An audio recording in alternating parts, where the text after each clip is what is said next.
Hello students. आज पुनः नए वीडियो में हमारा अध्याय लास्ट चल रहा था, वही एल्कोहल, फिनॉल और ईथर।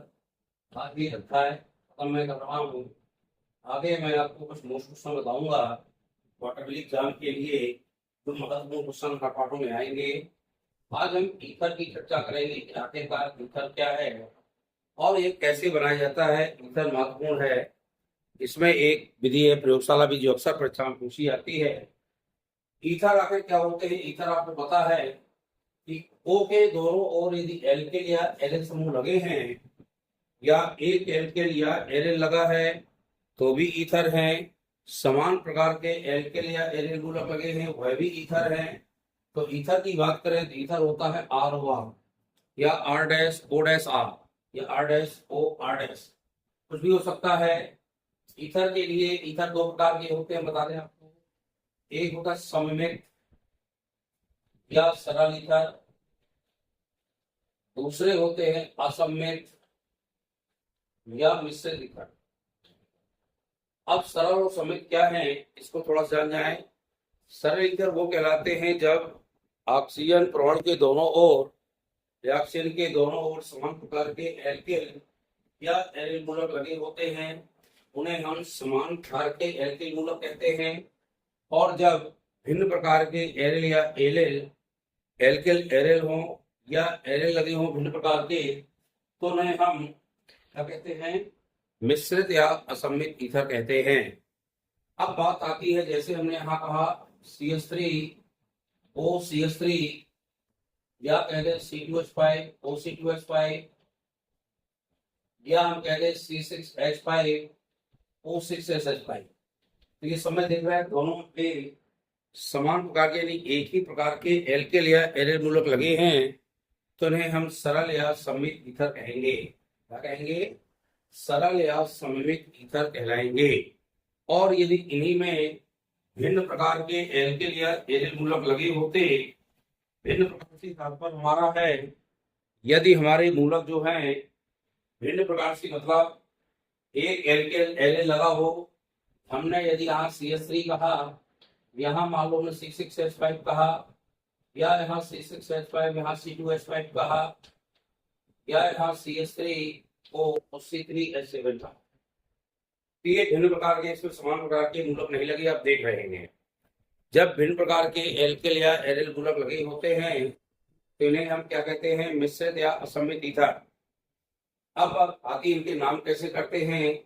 यदि समान प्रकार के एल्किल या एरिल मूलक लगे होते हैं, तो जब समान प्रकार के हों, एक ही प्रकार के हैं, तो उन मूलकों के आगे क्या लगाते हैं? डाई नाम लगाते हैं। दो है और समान ही हैं, तो दो के लिए हम डाई लगाएंगे, और जो मूलक लगे हों उसका नाम लिख करके अंत में ईथर जोड़ देंगे। क्या कर देंगे? अंत में ईथर जोड़ देंगे। जैसे पहला है, ऊपर सबसे देखिए C6H5 OC6H5, ये चूंकि फेनिल ग्रुप लगा है, इसको हम कहेंगे डाई फेनिल ईथर। फेनिल कहते हो, इसको बेंजिल भी कहते हैं। डाई फेनिल ईथर या डाई बेंजिल ईथर हम इसको कह सकते हैं। दूसरा बात चले, यहाँ चूंकि मेथिल लगा है दोनों में, उसको डाई मेथिल कहेंगे। यहाँ दोनों में एथिल लगा है तो क्या कहेंगे? डाई एथिल, और अंत में ईथर जोड़ देंगे। तो डाई मेथिल ईथर या डाई एथिल ईथर या डाई फेनिल या बेंजिल ईथर। अब जो भिन्न प्रकार के लगे हैं उनमें हम देख लें, उनमें सबसे छोटे मूलक का नाम सबसे पहले लगाते हैं, बाद में बड़े मूलक का नाम लिखते हैं। बड़े से तात्पर्य इसमें कार्बन संख्या ज्यादा हो, और छोटे से मतलब इसमें कार्बन संख्या कम हो, वो छोटा मूलक कहलाएगा। तो छोटे मूलक का नाम पहले, मान लो पहला ये है हमारा CH3 C6H5, तो मेथिल का नाम पहले आएगा, और C6H5 को हम फेनिल या बेंजिल कहते हैं, तो नाम आएगा मेथिल फेनिल या बेंजिल ईथर। फेनिल कह दो या बेंजिल कह दो, एक ही नाम है, मेथिल फेनिल ईथर। अब एक तरफ फेनिल लगा, एक तरफ एथिल लगा है, तो पहले मूलक कौन सा लगेगा? भले तरफ लगा है तो एथिल का नाम पहले लगाया जाएगा, और उसको कहेंगे एथिल फेनिल ईथर। क्या कहेंगे? एथिल फेनिल ईथर कहेंगे। इसका बात करें तो ये पहले छोटा मूलक है मेथिल, मेथिल का नाम पहले आएगा, उस पर लगा है प्रोपेल, तो नाम बनेगा मेथिल प्रोपेल ईथर। क्या नाम बनेगा? Methyl propane ether. इस तरह से ये ईथर बनाने के विधियां थी। और बता दूं मैं आपको, जब इसके आईपीसी नाम करते हैं तो छोटे मूलक में सबसे पहले हम ऑक्सी जोड़ते हैं, ऑक्सी, और बड़े मूलक में एन जोड़ते हैं। जैसे ये मेथल है तो मेथॉक्सी आएगा, ये चूंकि बेंजीन रैंक का सदस्य है तो नाम बनेगा मेथॉक्सी बेंजीन, ऑक्सी लगा ना। इसमें क्या है, एच पहले है तो एथॉक्सी वही बेंजीन, इसमें मेथॉक्सी प्रोपेन, ये प्रोपेन लगा है। इनमें तो कुछ भी कर दो, डाई बेंजॉक्सी बेंजीन या फिनॉक्सी बेंजीन। इसमें सकते हैं मेथॉक्सी मेथेन, CH3 एक सदस्य, इसको मेथॉक्सी कहेंगे, उसको मेथेन कहेंगे। और इसको कहेंगे एथॉक्सी, क्योंकि एक लगे एक से है, इसका नाम बनेगा एथॉक्सी एथेन। क्या नाम बनेगा, एथॉक्सी एथेन पढ़ेंगे इसको। इस तरह से इनके हम आईपीसी नाम रखते हैं। इस समान मूलक है, एक को ऑक्सी मान लो, एक को एल्केन मान लो। और यदि आपके छोटा मूलक है, बड़े में, तो छोटे को ऑक्सी मानेंगे और बड़े को हम क्या मानेंगे, बड़े को क्या मानेंगे, बड़े को मानेंगे एन, एल्केन सल्फर। अब आपके जो कोर्स में वो चलते हैं डाई एथिल ईथर बनाने की क्रिया, डाई एथिल ईथर बनाने की प्रयोगशाला में परीक्षा में पूछी जाती है, अक्सर आती है प्रयोगशाला विधि। तो इसकी हम चर्चा कर लें, इसका क्षेत्र भी है, यदि आज कक्षा में बन जाना चाहिए। सबसे पहले प्रयोगशाला विधि में क्या करेंगे, इसको हम विलियमसन संश्लेषण की ईथरीकरण की विधि कहते हैं। विलियमसन संश्लेषण ईथरीकरण, विलियमसन संश्लेषण ईथरीकरण की विधि। तो इसके लिए क्या करना है, सबसे पहले हम एथाइल अल्कोहल लेते हैं या एथिल अल्कोहल, और एथिल अल्कोहल की क्रिया हम सल्फ्यूरिक अम्ल से कराते हैं। सबसे पहले लिखेंगे एथिल अल्कोहल, सल्फ्यूरिक अम्ल की क्रिया HHSO, ऐसा भी लिख सकते हैं। क्यों लिख सकते हैं, क्योंकि हमको H2O बाहर निकालना है, इसलिए मैं ऐसा कर दिया। और ये H2SO4 भी लिख सकते हो आप, H2SO। ये क्रिया 110 डिग्री सेंटीग्रेड 110 डिग्री सेंटीग्रेड ताप पर होती है, और इससे बनता है एथिल हाइड्रोजन सल्फेट, एक जोड़ दिए HCl, और क्या निकल जाएगा, पानी। तो लिखेंगे सबसे पहले एथिल अल्कोहल की क्रिया हम जब सल्फ्यूरिक अम्ल से कराते हैं तो कराने पर क्या बनता है, इसमें बनता है हमारा एथिल हाइड्रोजन सल्फेट। और इसी हाइड्रोजन सल्फेट की जब हम HSO4, इसी एथिल हाइड्रोजन सल्फेट की क्रिया एथिल अल्कोहल के आधिक्य में कराते हैं। आधिक्य माने अधिकता में लेना है। एथिल अल्कोहल को ऐसा भी लिख सकते हैं हम CH5HSO4, और ऐसा कर दो तो क्या दिक्कत है, वो CH5, यानी एल्कोहल का अधिक होगा। कैसा होगा, ये एथिल अल्कोहल है, इसको कैसा लेना है, अधिकता में, यानी अधिकता में लेंगे तो इससे जो H2SO4 अशुद्धि के रूप में था वो तो बाहर निकल जाएगा।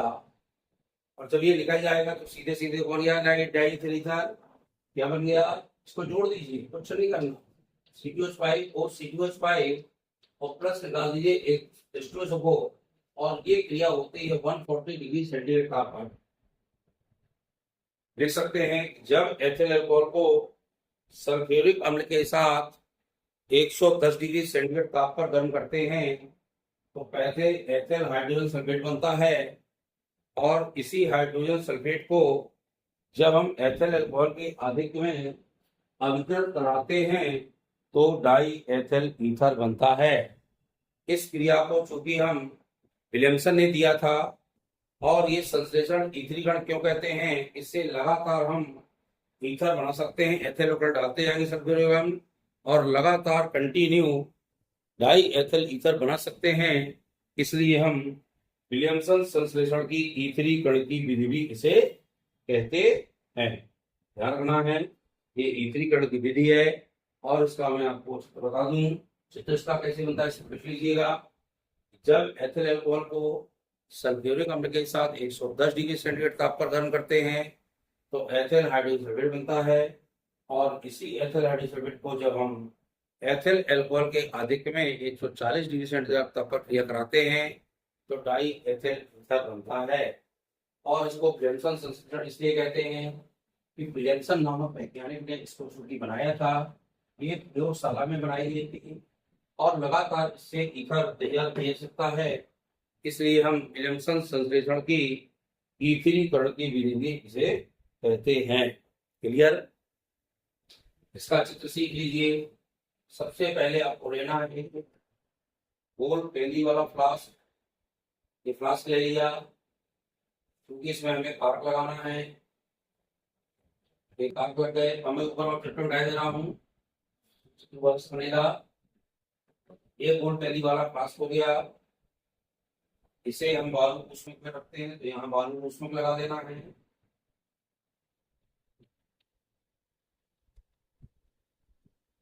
अब इसमें हमें कॉर्क लगाना है। कॉर्क के टुकड़े लगाते हैं, कॉर्क लगा होता है ताकि किसी प्रकार की वाष्प इससे बाहर न जाने पाए। इसको फ्लास्क को हम एक स्टैंड की सहायता से कसते हैं, नहीं तो फ्लास्क गिर जाएगा। ये हमने एक स्टैंड लगा दिया, फ्लास्क स्टैंड कहलाता है ये। और ये फ्लास्क स्टैंड लगा करके हम इसको यहाँ पर कस देंगे। ये देखिए, इसको हमने यहाँ पर कस दिया। ये फ्लास्क हो गया। अब यहाँ हमें लगाना है एक थर्मामीटर।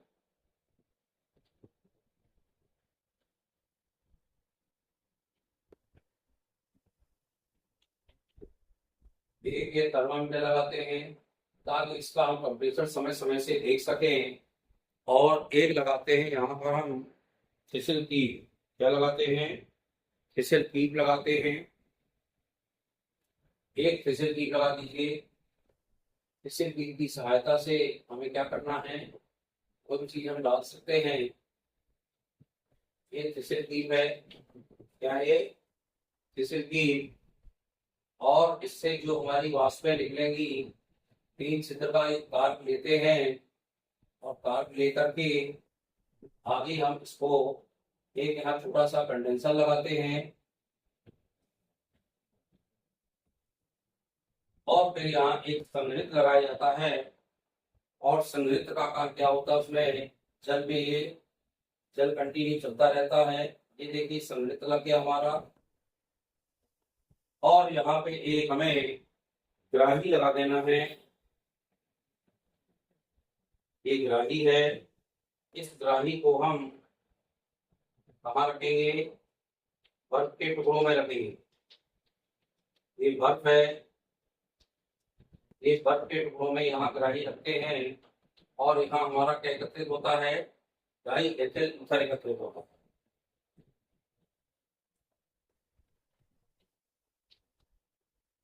अब ये कंडेंसर को भी हमें एक स्टैंड की सहायता से कस देना है। एक स्टैंड की सहायता से कसना ताकि हमारा कंडेंसर भी गिर ना पाए। ये हमने कंडेंसर को भी यहाँ पे से कस दिया। और यहाँ लगाना हमें बर्नर, ताकि हम इसको आसानी से गर्म कर सकें। और यहाँ लगाना है बर्नर स्टैंड, ताकि बर्नर भी हमारा खड़ा रहे। ये बर्नर स्टैंड लगा दिया। ये यहाँ हमारा बर्नर लगा हुआ है। ये देखिए, बर्नर जल रहा है यहाँ से। ये लिख दीजिए बर्नर, बर्नर स्टैंड। और ये हमारा है बर्नर जल रहा है। ये क्या है? गोल पेंदी वाला फ्लास्क। और इसमें भरा क्या है? वही जो हम पढ़ रहे हैं, इथाइल धन सल्फ्यूरिक। वहां से क्या डालना है? इथाइल अल्कोहल अधिक में डालना है। क्लियर हो गया? यहाँ चूंकि जल है, ये जल भरा हुआ है, ताकि ये जो नदी है ये गर्म ना होने पाए। इसके अंदर जल है और ये संघनित्र, सब लिख लीजिएगा। ये संघनित्र है। यहाँ से वाष्पें आ रही हैं, वाष्पें यहाँ जाएंगी। क्लियर? और ये संघनित्र स्टैंड, इसको लिख दीजिएगा संघनित्र स्टैंड। ये हमारा कार्क है। ये थर्मामीटर है। ये निकास नली है।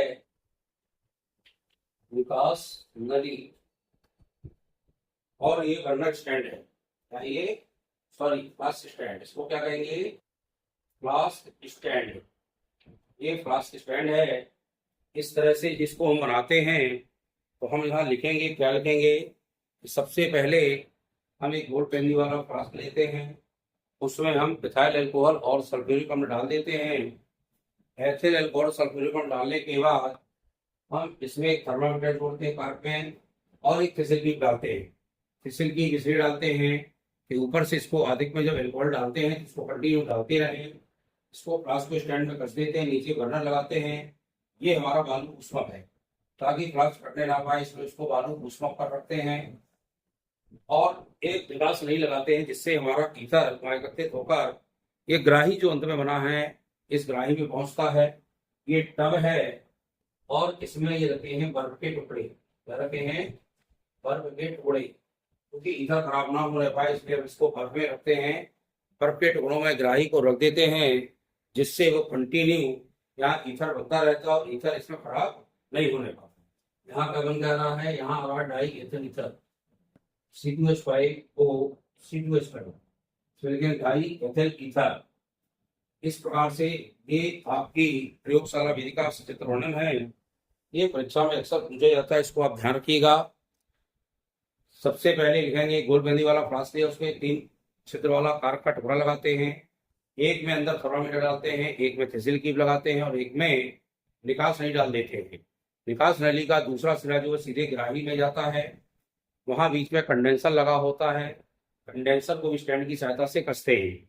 हम टेम्परेचर इसलिए लगाते हैं थर्मामीटर कि हमें टेम्परेचर देखना है, कहीं 110 डिग्री देखना है, कहीं 140 देखना है, इसलिए टेम्परेचर को भी हम थर्मामीटर से इसको देखते जाते हैं, क्योंकि 110 में हमारा ईथर नहीं बनता। 110 में पहले हमारा एथिल हाइड्रोजन सल्फेट बनता है, बाद में डाई एथिल ईथर बनता है 140 डिग्री सेंटीग्रेड तापमान, इसलिए थर्मामीटर लगाना जरूरी है। जब हमारा थोड़ी देर में 110 डिग्री सेंटीग्रेड ताप हो जाता है तो फिसिल कीप से फिर से हमको एथिल अल्कोहल डालना है। एथिल अल्कोहल जब डालेंगे तब आगे की क्रिया आगे होगी, और जैसे टेम्परेचर 140 पहुंचता है, 140 डिग्री सेंटीग्रेड तापमान हमें क्या करना है, ये हम जान जाएंगे कि हमारा ईथर यहाँ पर बनने लगा है।